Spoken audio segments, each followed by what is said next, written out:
770 CHQR. Brought to you by the Popowich Carmeli Advisory. Here we go. Mic is on. All right, it's Danielle Smith here at the Petroleum Club. Mom just came down to say hi. She was at a conference. She's in the industry, which is explains why I have such a personal interest in it. Both my parents have had an excellent career in the energy sector, and I think so. The experience of so many people who grew up in Alberta, and she said she is going to be there on June 11th for the biggest pro-pipeline, pro-oil rally in world history. That's what I'm just going to put it out there as. Cody Battershill is my guest. He's founder and spokesperson of Canada Action, organizing the rally, and he joins me now. Cody, nice to see you again. It's always nice to see you, Danielle. It's so funny because we were talking about when things really took off for you, how long you have been doing your advocacy for. Goes almost 10 years now. Goes all the way back to 2010. Almost 10 years. What caused you to get to become such an advocate for this industry back then? What were you seeing that made you realize that it needed a voice? I love Calgary. I'm a proud Albertan. I'm a proud Canadian. And I witnessed firsthand the fear and smear campaign against our oil sands, and that it's unique in the world. They're only trying to shut in Alberta. They're only trying to depress our oil and block our pipelines. And it's bad for the global environment. It is bad for our families. It is devoid of fact, and we have to stand up for ourselves. What was happening in 2010? I've just seen so much negativity since then. I can't remember what was the trigger point in 2010 that made you realize that if we didn't get on top of it, we were going to get hammered. So there was an incident with some ducks on one of the tailings ponds. That's what it was. And the attention and the impact were completely disconnected. Because if you actually look at man-made causes of bird death, house cats is the largest. It's like billions of birds a year are killed in North America from house cats. And you've got skyscrapers and power lines and wind farms and jet engines and a variety of other different things. So, that was the first thing. And then I was in Vancouver and I saw Lush Cosmetics. We need to boycott Lush. I saw Lush Cosmetics saying that the oil sands was the world's most destructive project. No fact, no context, no perspective. And Lush has stores all over the world in other oil producing areas as well. They are only attacking Alberta. And I realized that the uproar on the ducks and the campaign to block Keystone and the campaign to block our pipelines and the Lush Cosmetics campaign was all connected. And we now know that there has been this sophisticated campaign going back to at least 2008 to discount and depress the price of our oil and gas, which has caused massive economic impacts and is harming the global environment by keeping Canada on the bench. I think you were the one as well who made me aware of Vivian Krause and Fair Questions and the work that she did. How did you find out about her work? I think it was honestly through Twitter. I think me and Vivian have been friends for about 7 years now. I think I first met her in about 2012. And I have nothing but amazing things to say. If I was in charge, I would give her the Order of Canada. Well, she's done incredible work, but so have you. Take us back to the first rally that you had, because you started doing advocacy in 2010, but your first rally, you told me that Facebook reminded you was in 2014. Tell us about that one. Yeah, so in 2014, I knew that there was going to be a large rally in Vancouver against the Northern Gateway Pipeline. We know that all of that opposition was coming out of San Francisco and out of the United States, unfortunately. And there was this large protest planned, and I just thought, you know what, we need to represent the majority of Canadians that are soft-spoken or silent, busy working, busy feeding their families, paying their bills, and just working with their heads down. We need to represent them. We need to make sure that this conversation is not torqued, it's not one-sided. So we had about 30 people, and there was a lot of protesters. There's about 30 of us, but the key point... But even the fact that you could get 30 people out in Vancouver all those years ago. We had these massive banners. We love Canadian jobs. We support Canadian prosperity. And we had some First Nations there as well that were pro-pipeline and pro-resource. And we, at a very minimum, we helped to balance the media coverage that day. We gave everyone two sides to the story, which is so important. We often don't get that in this pipeline conversation in Canada. Well, it's sort of funny too, because when you look at the imbalance, I think you said the 1,000 environmental activists versus your small but mighty group of 30. I almost feel like today it seems like it's a fair fight. In fact, in some of these rallies, you've had more people out than there have been anti-activists on the other side. We often do. And so I think we've done like 25 rallies in the last 26 weeks.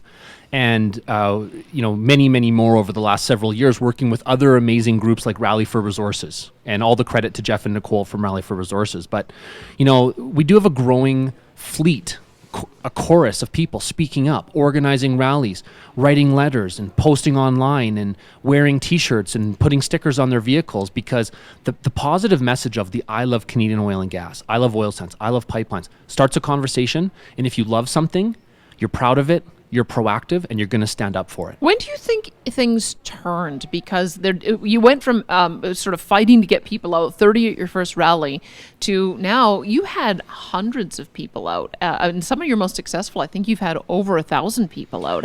What happened? What changed? What was the trigger? Well, I think unfortunately, these predictions of delay and cancellation on pipelines has unfortunately come to be true. We have not built a single new pipeline in a decade. The U.S. has built 35,000 kilometers of pipeline since 2013 alone. They're exporting oil to 40 countries all over the world. We're exporting our oil 99.5% to one country, and we're getting a discounted price. So I think people have just come to realize that we are all Canadian, and when the energy and resource sector is strong, we are all strong. All businesses are successful, small businesses. You know, you look at all these other issues with restaurants closing, with retail stores closing, with people unemployed, with people leaving Canada. This is all connected back. Resources are the foundation of our national prosperity. We should support Made in Canada. Resources, innovation, ingenuity. And so I think people are frustrated. I think we've been told time and time again, if only we just do this, if only we just have this new regulation or this new policy. You know, the climate leadership plan was Sephora Berman, right? If only we listen to Sephora Berman, she'll let us build some pipelines. And we have to fight back. If we don't fight back, no one else will fight back for us. I've got somebody here saying there's so much pushback in this country. Other countries don't give a crap about the pushback and they just go ahead and do it. Like, there is a strong environmental movement in every other country, but for some reason, they're able to continue to get the projects built that they need, and we're just not. There's something that's fundamentally different about Canada, and I can't put my finger on what it is. Well, let's be clear. If you support Canadian pipelines, you are trying to protect the environment, because that's the safest way to transport the oil that we all use every day. So this is not a question of the environment or the energy sector. They too go hand in hand. Canada is a global leader in protecting the environment, innovation, clean technology, renewables, all of that. We're the only top 10 oil exporter with carbon pricing since 2007. This is not about the environment. These anti-pipeline protesters, in their own words, they want to discount our oil and gas. We're a soft target, and they want to sacrifice Canada to show the world that we can somehow get off fossil fuels today. We know that that's not true. We know that, you know, fossil fuels as a share of global energy mix is like 80%. It was 80% in 1975, and it's projected to be, you know, almost 80% in the next 10 years, 20 years from now.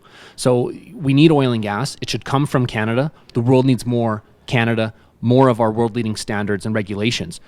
If you support our oil and gas sector, if you champion our oil and gas sector, you are actually promoting the strongest standards for protecting the environment internationally. That makes you an environmentalist. Let's talk about the consequences of what I've mentioned her a couple of times today, but I mentioned her because it seems like the more ridiculous the environmental movement gets, for some reason, people just accept what they're saying as if this is the new standard in science. So when you've got Elizabeth May saying that now if we don't get off fossil fuels completely by 2050, humanity is at risk of extinction, human civilization is at risk of collapse, I don't see anybody countering that message in an effective way. And I'm worried that this is what the kids are learning in school. I've got all kinds of listeners who say that their kids or grandkids are coming home terrified that we're going to go extinct by continuing to burn fossil fuels. What is the consequence if she wins? What is the consequence of us trying to be off fossil fuels completely by 2050? Well, global demand is going to continue to grow. Since we blocked Keystone XL, global oil demand is up by like 12 million barrels per day. So you take Canada out of the international market, you simply replace Canada with other countries that don't have the same standards. So, you know, there's the technology does not exist today to get off of fossil fuels, period. If you look at a megawatt of electricity from a gas-fired power plant and replacing that with wind, solar, or biomass, you're talking thousands, up to, I think it's like 6,000 acres that you need for biomass to replace that natural gas. The technology does not exist. So, you know, these conversations, you know, there could be this impact in 2050, but there also could not be, right? And we have to counter that message. We need oil and gas today. It should come from Canada. We are world leaders in renewables and clean technology. We're mitigating, we're innovating. That's Canada. And this message of this apocalypse, I do not think is truly represented in the science. And people, unfortunately, are I think using it for their own personal gain or just to get headlines. And it's not, when people realize that they've been misled or that it's not as bad as people are making it seem, they're actually going to swing back the other way, and that doesn't benefit anyone. Completely. Let's take a pause. We're going to hear a little bit more from Cody Battershill, founder and spokesperson of Canada Action, about the biggest rally ever in favor of energy development. Stay with us. We'll be right back on 770 CHQR.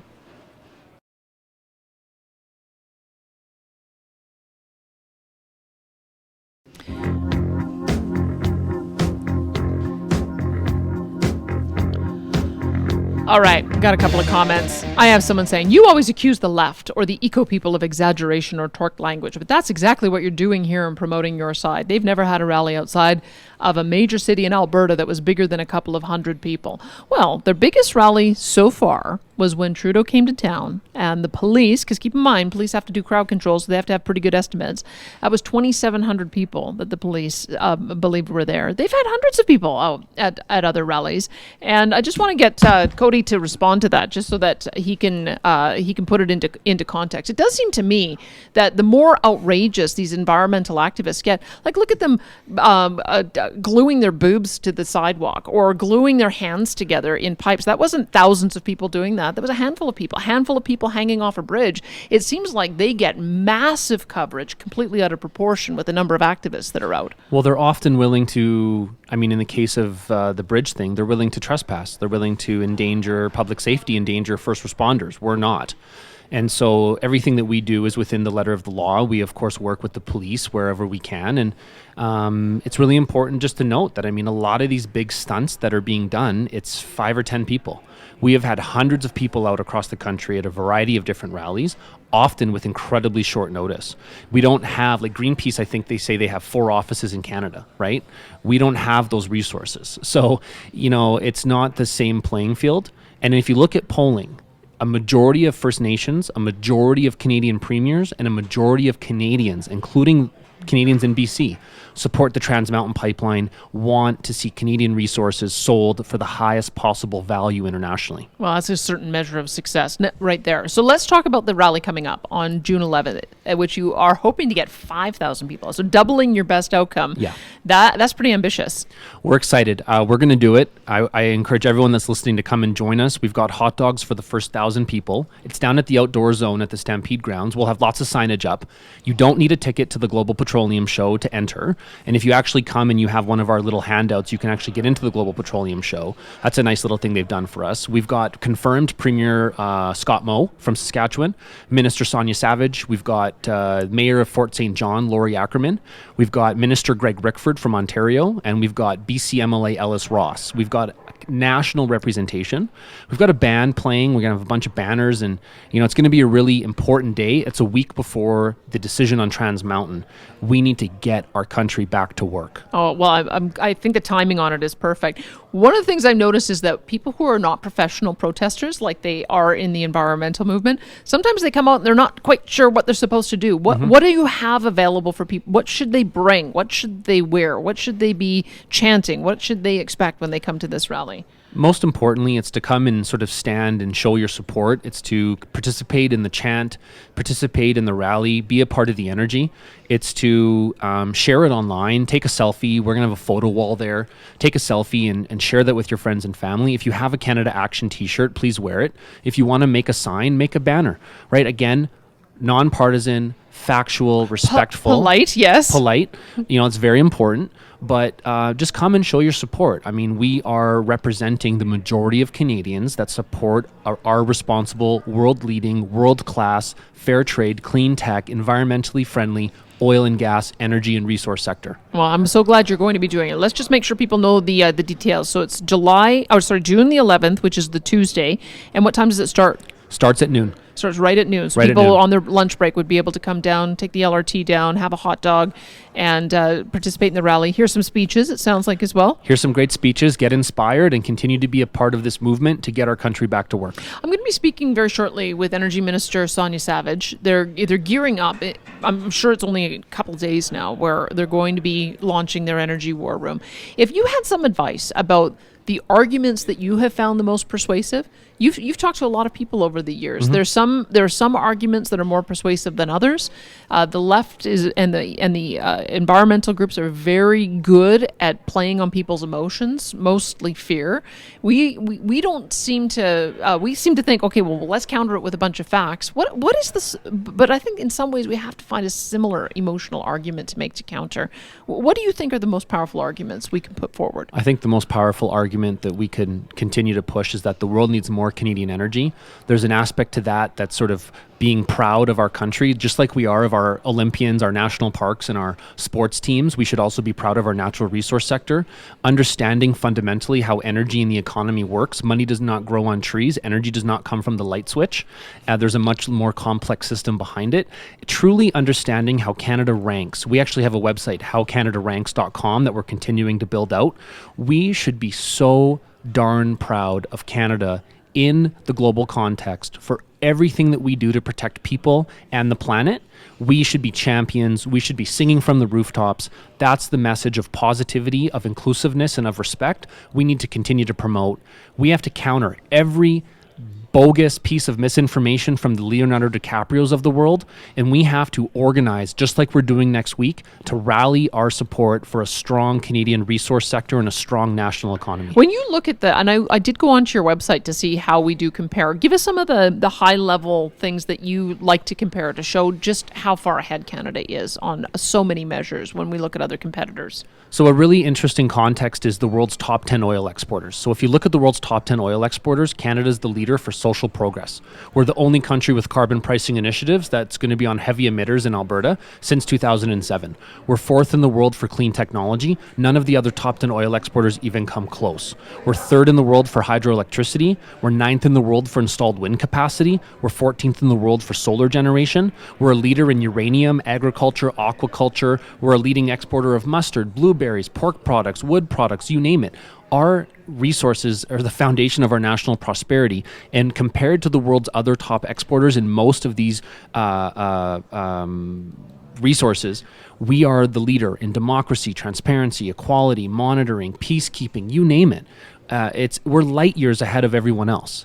Innovation, ingenuity, and the Canadian can-do attitude is what we have to get back to. How do we build things rather than continuing to just shut everything down because some non-Canadian foundations have spent a ton of money to discount our oil and gas industry with fear and smear? Are you going to be advising the government in any way on some of the messaging? Have they contacted you? I think they should. Well, you know what? I just want to see us succeed. I honestly just want to see, I'm not in energy, right? I'm a realtor, and I know firsthand every day my clients and a lot of people in really tough, difficult economic situations.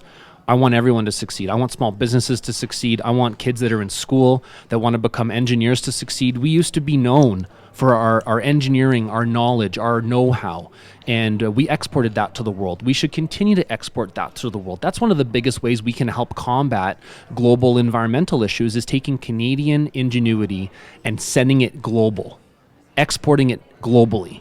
Right? And that's how we can have a real impact. Okay, so now that this provincial effort has started, I don't hear you saying, okay, well, my work's done here, I can wrap up Canada Action. You're going to continue doing the work you do? We are going to continue, because when you look out, we need more than one pipeline.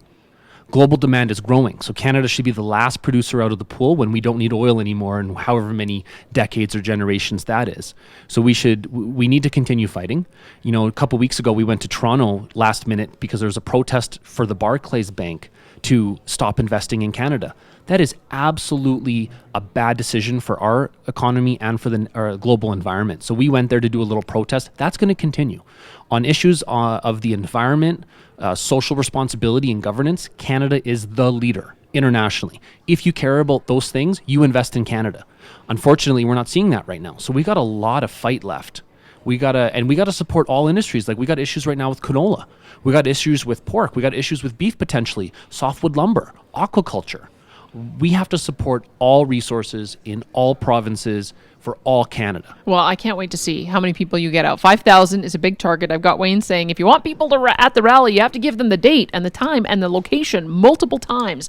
Let's do it one more time. Date. June 11th. Time. 12 noon. Location.